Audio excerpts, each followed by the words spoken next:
Hi, my name is Mihir and I work at Desta Research LLP. And this is my poster that I'm presenting at the International System Dynamics Conference, which is in virtual and 3D this year. Very happy to be presenting this work. This poster is about all the learnings that we have accumulated by starting the consulting and research firm, which is Desta Research LLP, based out of New Delhi.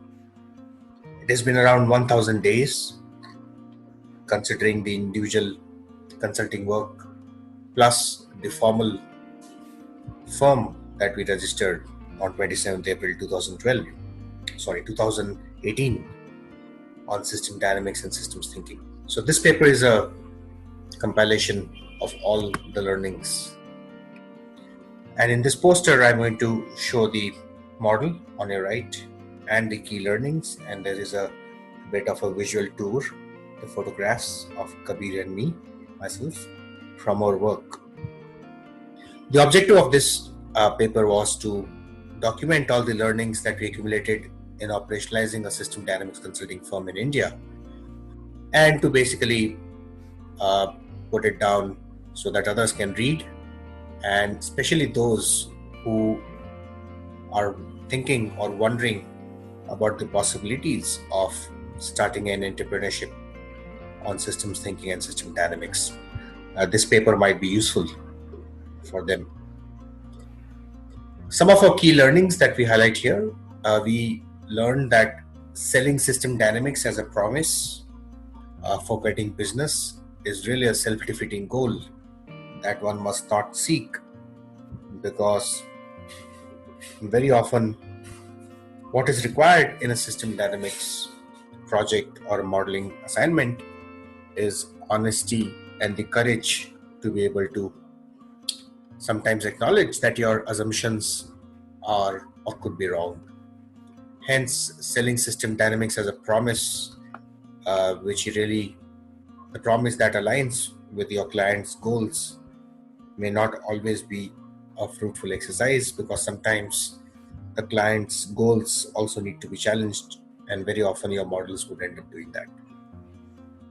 Models should not sell results or prescribe best solutions, they should propagate collective action.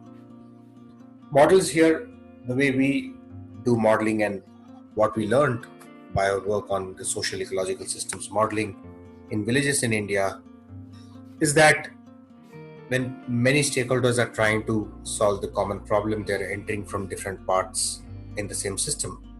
And hence, a model of systems thinking or system dynamics should really help people to view that how their different entry points ultimately converge, and why coordination amongst them is very important if they have to optimize the results of the entire system that they're trying to improve. Hence, we believe that models should propagate collective action.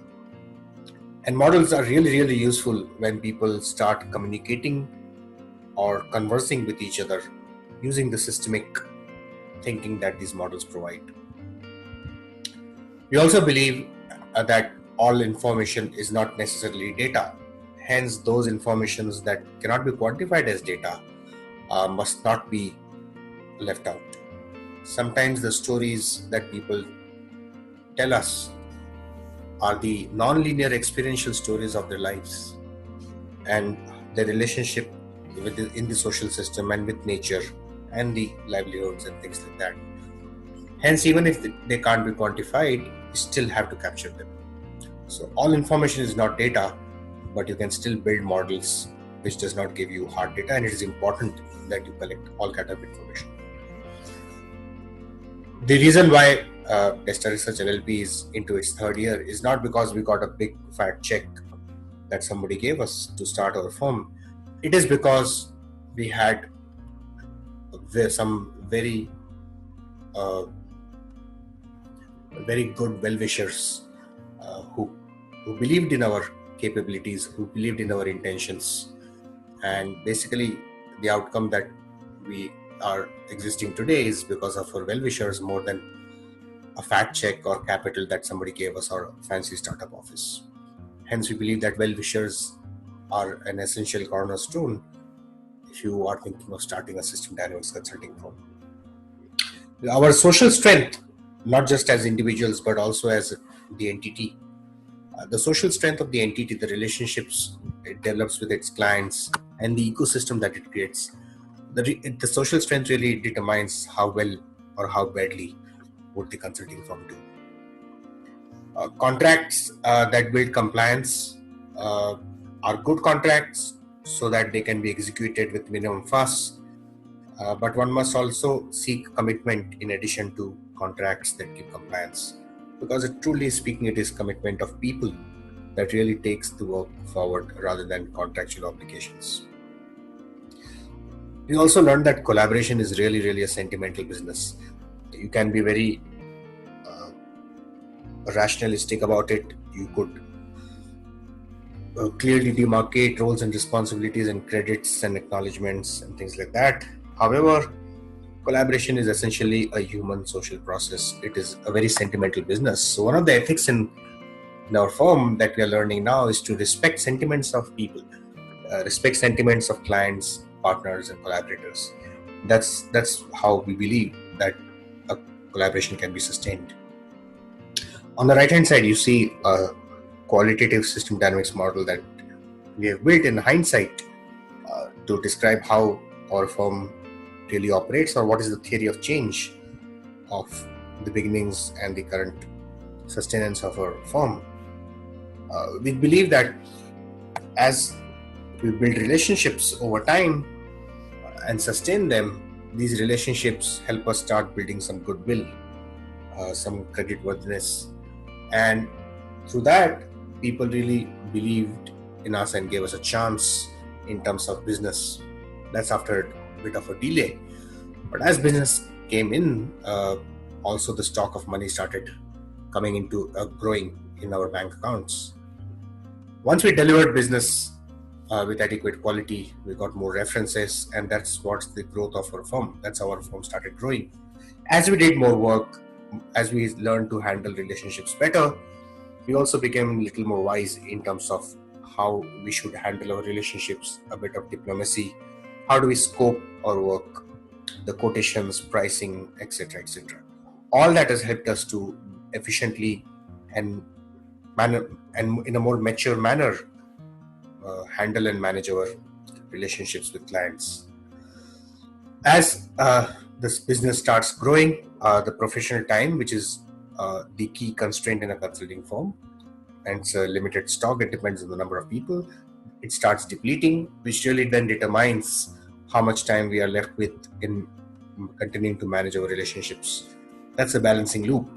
You can't just continue to grow more by taking more business, because the stock of professional time is really limited.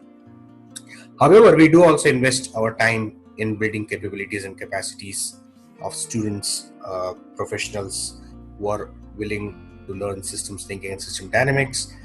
And as we do this as a continuous process, our hope is that new capacities start getting built, and the vocabulary of systems thinking and system dynamics starts penetrating into different sectors.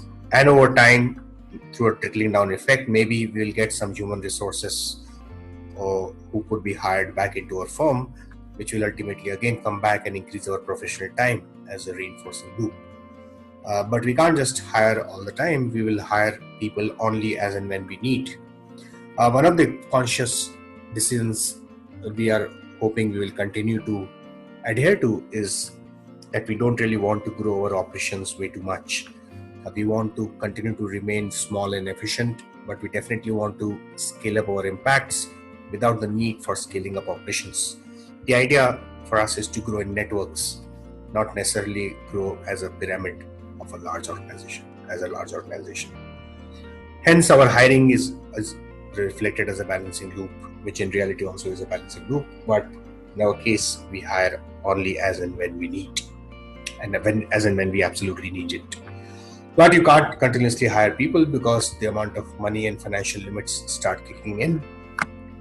So we have to maintain a very delicate and fine balance between the operational growth of our firm, sustenance of quality of work which really depends on the amount of time that we dedicate for delivering work rather than doing management of a firm.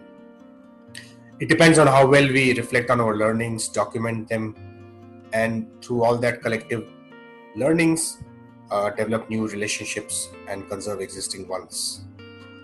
The ultimate goal that we have is we wish to scale up our impact without the necessity of scaling up our operational footprint. On the left hand, this model is still like a work in progress, like all models, and I believe that as our journey proceeds, this model will also adapt and change itself. On the bottom left, you see some of our photographs. In the center, I am standing next to our cabin. It's a co-working space that we have taken. Another objective that we followed was we wanted to keep our costs absolutely minimum. So we are operating out of a co-working space, now out of a virtual office during times of the current pandemic. And on the left, it's Kabir and me at ISDC 2018 in Iceland. On the right, we are on a field work in the White Desert, where we have done a 3-year project on modeling the economics of grasslands. Below, you see some workshops that I'm doing with India Fellows, another workshop with pastoralists in Bunny grasslands, and then giving a talk at the convocation at the graduating ceremony of Indian Institute of Management Bangalore, NRSL.